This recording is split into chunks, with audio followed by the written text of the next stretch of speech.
Hər vaxtınız xeyir olsun. Bugün sizinlə 22 fevral 2026-cı il tarixində OTK-nın 9-cu siniflər üçün təşkil etdiyi sınaq imtahanının izahına baxacağıq. Deməli, videonu bəyənməyi və kanala abunə olmağı unutmayın. Dərslərimiz haqqında məlumat almaq üçün isə 055 889 44 59 nömrəsi ilə əlaqə saxlaya bilərsiniz. İndi isə keçək izahımıza. Deməli, birinci sual deyir, hansı nümunədəki bütün sözlər eyni nitq hissəsinə aiddir? A variantı, rayonun savadlı həkimləri, oxumuram cümləni, rayon isimdir, savadlı sifətdir, bu deyil cavabımız. Bu fikir, bu əvəzlikdir, fikir isimdir, bu da getdi.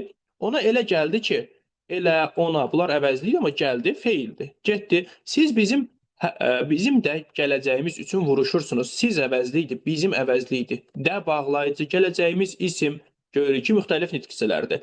E variantında niyə sən eləsən, mən beləyəm? Niyə sual əvəzliyi? Sən şəxs əvəzliyi, eləsən işarə əvəzliyi, mən şəxs əvəzliyi, beləyəm, yenə də işarə əvəzliyi. Hamısı əvəzliyidir. Ona görə cavabımız E variantı. İkinci sualda deyir ki, hansı cümlədə köməkçi nitq hissəsi yoxdur? A variantı, yoldaşlarım evəcən məni çiyinlərində apardılar. Evəcən, qoşmadır cəm burada. Çörəyi dizinin üstündə olanlarla çörək yeməzlər. Olanlar ilə buradakı la qoşmadır. Ay insafsız, ay nidadır. Onun əvvəl dediklərinin hamısı doğrudur. Cavab D variantıdır. O əvəzlikdir, əvvəl zərfdir. Dedikləri feili sifət, hamısı əvəzli, doğrudur, yenə də sifətdir. Deməli, burada köməkçi nitq hissəsi yoxdur. E variantında da düzü modal sözü var. Daha sonra, üçüncü sual deyir, hansı cümlədə əvəzlikdən sonra vergülün qoyulması doğrudur? A variantı, döyüşdə heç kəs şübhəsiz dostunu darda qoymaq istəməz. Cavab A variantıdır. Çünki burada şübhəsiz sözü modal sözdür. Özünü əvvəl də, sonra da vergül tələb eləyir. Cavab A variantı. Dörddə deyir ki, hansı nümunədə eyni səsin müxtəlif hərflərlə ifadə olunmasına rast gəlinmir? Üstəgəl sözündə t d-ya çevrilir. T hərfi d-nı ifadə edir. Təmizlik sözündə təmiz d, l d-ya çevrilir. Yəni, eyni səs d səsi iki fərqli hərflə ifadə olundu. Mürəkkəb sözündə mürəkkəb, ikinci k g-yə çevrilir. Gülstan sözündə də g hərfi. Bax, iki dənə g səsi, biri k ilə, digəri g ilə ifadə olundu. Burada da var. Viruslu sözü virusdu olur. Vərdiş sözündə də d. D səslərini l ilə və d ilə ifadə elədim. Burada da var. Zövq sözündə q, k-ya çevrilir. Vulkan sözündə də k var. Yəni, birində q ilə, birində isə k hərfi ilə ifadə eləmişəm. Şirkət sözü və sistem sözlərində isə belə bir şey yoxdur. Cavabımız B variantıdır. Beşinci sualda hansı nümunədə cümlə üzvləri arasında tabesizlik əlaqəsi var? A variantı, ay mənim dəcəl və qoçaq oğlum. Baxın, burada ay mənim dəcəl və qoçaq oğlum bütövlükdə xitabdır. Buradakı tabesizlik əlaqəsi dəcəl və qoçaq sözləri arasındadır və xitabın daxilindədir. Ona görə A variantı ola bilməz. B variantı, dağa da, daşa da baxanda gözümdə vətənin bölünməz obrazı yaranır. Baxın, dağa da, daşa da baxanda bütövlükdə feili bağlama tərkibidir. Yəni, burada dağa və daşa sözləri müstəqil cümlə üzvləri deyil. Ona görə cavabımız B də deyil. C variantında, dağlarda buz əriyir, çaylar aşıb daşır. Baxın, əriyir xəbər nə buz, aşıb daşır xəbər nə çaylar. Bu, iki mübtəda iki xəbərdən qurulubdur. Yəni, bu mürəkkəb cümlədir. Ümumiyyətlə, buna baxmırıq biz. D variantı, daş binada qalan insanlar istilik dərdini çox çəkirdilər. Burada ümumiyyətlə tabesizlik əlaqəsi yoxdur. Onun üzündə biganə və laqeyd bir ifadə var idi. Var idi xəbər, nə var idi? İfadə. Necə ifadə? Laqeyd ifadə. Necə ifadə? Biganə ifadə. Biganə və laqeyd sözləri tabesizlik əlaqəsindədir və təyin hesab olunurlar. Yəni, cümlə üzvləri arasında tabesizlik əlaqəsi var. Altıncı sualda deyir ki, hansı nümunədə bir-biri ilə antonim olan sözlər işlənib? Duman və çən antonim deyil, sinonimdir. Yetişən kal, yetişən feili sifətdir, kal sifətdir. Yəni, bunların nitq hissəsi fərqlidir. Ola bilməz. Duzlu, duzsuz, bunların kökü eynidir. Bu da ola bilməz. Sərinlik və soyuqluq bu nisbi sinonimdir, antonim deyil. Bərk və yumşaq cavab D variantı. 7-ci sualda deyir ki, hansı nümunədə ümumiləşdirici sözlə həmcins üzvlərin ifadə vasitəsi eyni nitq hissəsinə aid deyil. Baxaq. A variantı, çalışanları, oxuyanları, bunlar həmcins üzvlərdir, feili sifətlə ifadə olunubdur. Fərqlənənləri, bu da ümumiləşdirici sözdür və feili sifətlə ifadə olunubdur. Ona görə A variantı getdi. Dostlarımız ümumiləşdirici sözdür, isimlə ifadə olunub. Turan, İlhamə, bunlar da isimdir. Bu da yerindədir. Nərgiz, Təranə, Həcər isimlərdir bunlar. Bir sözlə hamımız artıq əvəzliyikdir. Ona görə cavab C variantıdır. Həmcins üzvlər isimdir, amma ümumiləşdirici söz əvəzli ilə ifadə olunubdur. Ona görə cavab C variantı. 8-ci sualda hansı nümunədə bitişdirici samit səhv istifadə olunubdur? A variantı çayın mənbəsi, elə cavab A-dır, çünki çayın mənbəyi olmalıdır. 9-cu sualda tamamlığı feili birləşmə ilə ifadə olunan nümunəni müəyyən edin. Gözünün yaşını gizlicə silirdi. Gözünün yaşı ismi birləşmədir. Çantasını da götürüb otağı yeyin addımlarla tərk etdi. Otağı tamamlıqdır, isimlə ifadə olub. Çiçəklərlə bəzədilmiş eyvan küçədən keçənləri heyran edirdi. Cavab C variantı. Küçədən keçənləri tamamlıqdır və feili sifət tərkibi ilə, yəni feili birləşmə ilə ifadə olunubdur. 10-cu sualda deyir ki, hansı sözün yarandığı nitq hissəsi digərlərindən fərqlənir? Burada cavabımız A variantıdır. Çünki bütün sözlərin, baxın, kökün demir, yarandığı nitq hissəsini deyir. Yarandığı nitq hissəsi deyirsə, axırıncı leksik şəkilçini sil. Gör, yerdə nə qalır? Yerdə qalana baxırsan. Axırıncı leksik şəkilçiləri siləndə, bax, burada bir sözü qaldı. Burada birinci, burada bir, burada bir. Deməli, hamısı bunlar saydı. Amma burada nə qalıb? Birgə. Bu isə zərfdir. Ona görə cavab A variantıdır. Daha sonra mətn suallarına baxaq. Birinci mətnimiz Firidun bəy Köçərli. Bunu mən formada saxlayıram ki, siz oxuya biləsiniz. Oxuyun, ondan sonra özünüz işləməyə çalışın. Digər tərəfdə də bu. Əgər oxudunuzsa, saxlayıb oxuyun. İzaha davam edirəm. Deməli, mətnin adındakı sual işarəsinin yerinə ən uyğun ifadəni müəyyən edin. Deməli, Firidun bəy Köçərliyə izah edən bir ifadə kimdir? Universal bir şəxsiyyətdir. Cavab B variantı olmalıdır. Çünki mətnin nəticə hissəsinə baxsaq, görəcəksiniz ki, bu adam maarifçi, pedaqoq, metodist, ədəbiyyatşünas, publisist, tarixçi və s. və s. Görürük ki, bir çox sahələrdə fəaliyyət göstərib. Universalda hər tərəfli deməkdir. Ona görə cavabımız B variantı olmalıdır. Mətnə uyğun plan bəndlərini müəyyən edin. Mətni oxudunuzsa, görəcəksiniz ki, bir də deyir ki, teatrımızın ilk yaradıcıları mətndə teatrın yaradılmasından danışılmır. Bu ola bilməz. Xalqın mədəni inkişafında ictimai-siyasi xadimlərin rolu, bunu götürürük. Çünki Firidun bəy Köçərli və onunla paralel olaraq Zöhrəbzadə, həmçinin Çerniyevski və s.lərin görür ki, xalqımızın inkişafında rolundan danışılır. Musiqişünas alimin, Azərbaycan alimi bu haqda da məlumat yoxdur. Azərbaycan mədəniyyətinin inkişafı yolunda mübarizə, Firidun bəy Köçərli mübarizəsindən söhbət gedir. Bəli, bu var. Xalqa həsr olunmuş şərəfli ömür, yenə də Firidun bəy Köçərlinin həyatından söhbət gedir. 2, 4, 5 cavabımız olmalıdır A variantı.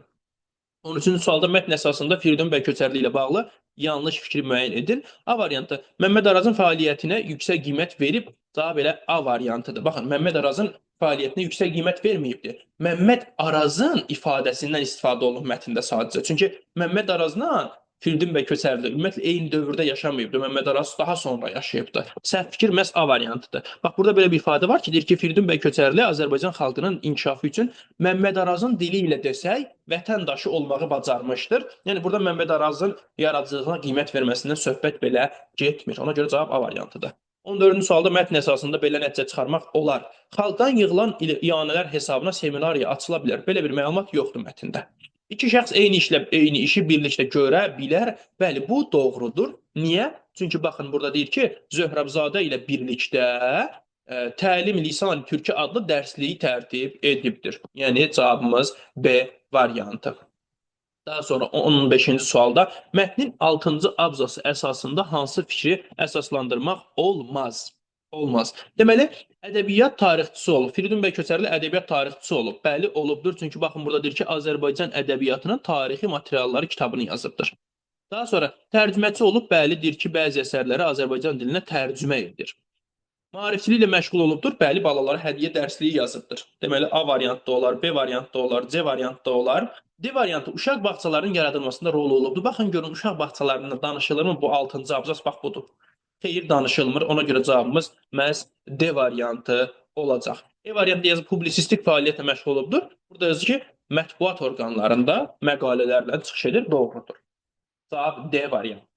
Daha sonra mətn əsasında uyğunluğu müəyyən edin. Çerniyevski və Zöhrəbzadə. Dərslik tərtibində həm müəllif olublar. Bəli, Zöhrəbzadə ilə olublar. Çünki deyir ki, Zöhrəbzadə ilə bir yerdə Türki Lisanı adlı bir kitab yazırlar. Doğrudur. Dini təhsilə önəm verir, belə bir məlumat yoxdur. Mədəni inkişaf üçün teatr tamaşalarına üstünlük verir. Bu haqqda da məlumat yoxdur mətndə. Müxtəlif məktəblərdən tələbə axtarır. Bəli, Çerniyevski müxtəlif məktəblərdən tələbə axtarır. Hətta Firidun bəy Köçərlində o formada tapır. Deməli 1-ə Dadaş, 2-yə A. Cavabımız oldu B variantı. 17-ci sualda bir mətndə çərçivəyə alınmış sözün kontekstə uyğun mənada işləndiyi nümunəni müəyyən edin. Deyir Çerniyevski necə hara gəlir belə bir ifadə idi. Deyir ki, onun oxuduğu məktəbə gəlir. Onun oxuduğu məktəbə gəlmək, addım atmaq, harasa gəlmək deməkdir. Həqiqi mənadadır. Deməli, eyni mənada işləndiyi istəyir. Uyğun mənada. Deməli, A variantı, ay qardaş, de görək bizim qarpız nə qədər gəldi? Eyni məna deyil, təbii ki, tam fərqli mənadır. Qış gəlib, bu da tam məcazi mənadır, uyğun deyil. Bu sözlər oğluma zarafat kimi gəldi, bu da fərqli mənadır, gəldi, göründü mənasındadır. Türk dillərində şəkilçilər sözlərin axırında gəlir, görünür, olur mənasındadır. Bu tam fərqli mənadadır. Kinoteatrdan çıxıb öz evlərinə gəldilər. Bəli, cavabımız məhz E variantı olacaq. Daha sonra cümlə mətnin hansı abzasını genişləndirə bilər abzasını. Bu əsərdə dünyaca məşhur filosofun təlimini və metodlarını Azərbaycan xalqına, xüsusən də gənc nəslə çatdırmağa çalışmışdır. Bu Sokratla bağlı olan abzasdır. Bax, burada deyir ki, təlimi Sokrat əsərini yazır. Bax, bura yazıla bilər həmin ifadə. Yəni, 3-cü abzasa cavabımız olacaq B variantı. Daha sonra 18-19-cu sualda bütün qara hərflərlə verilmiş söz əsasını cədvəli tamamlayın. Həqiqi yoxsa məcazi mənada olmağını tapırıq. Deyir ki, Məmməd Arazın dili ilə desək, Firidun bəy Köçərli vətəndaşı olmağı bacarmışdır. Təbii ki, orada daş sözü məcazi mənadadır. Məcazi mənanı yazdıq bura və deyir ki, başqa mənada, yəni həqiqi mənada burada cümlədə işlədirsiniz. Məsələn, yazırsınız ki, yolla gedəndə ayağıma daş dəydi, maşının təkəri daşa ilişdi. Hər hansı bir ifadə yaza bilərsiniz, yəni bildiyimiz sərt cisim mənasında cümlədə işlətməlisiniz. Daha sonra 20-ci sualda mətn əsasında maarifçilik fəaliyyəti təkcə dərs demək deyil, xalqı düşünməyə, dünyaya açılmağa və öz kimliyini tanımağa aparan yoldur fikrini əsaslandır. Baxın, bu Firidun bəy Köçərlinin xalqı maarifləndirmək üçün dərs keçməyi, daha sonra xalq üçün müxtəlif dərsliklər yazması, həmçinin də yazdığı dərsliklərin dünyaya çıxarılması nüansıdır. Yazırsınız ki, Firidun bəy Köçərli təkcə dərs deməklə kifayətlənməmiş, həmçinin uşaqlar üçün dərsliklər yazmışdır, onları maarifləndirmək üçün müxtəlif kitablar yazmışdır. Məsələn, yazıbdır Azərbaycan dil ədəbiyyatının tarixi materialları adlı kitab yazıbdır. Həm əlavə olaraq onun yazdığı materiallar Parisdə sərgidə nümayiş olunubdur. Kimi fikirlər yaza bilərsiniz. Daha sonra digər mətnimiz Xeyirxah göbələklə xain qurdun nağılı mətnimizdir. Bədii mətndir bu artıq. Bu formada saxlayıram, bir əvvəlcə oxuyun, saxlayıb oxuyun, ondan sonra izaha davam edək.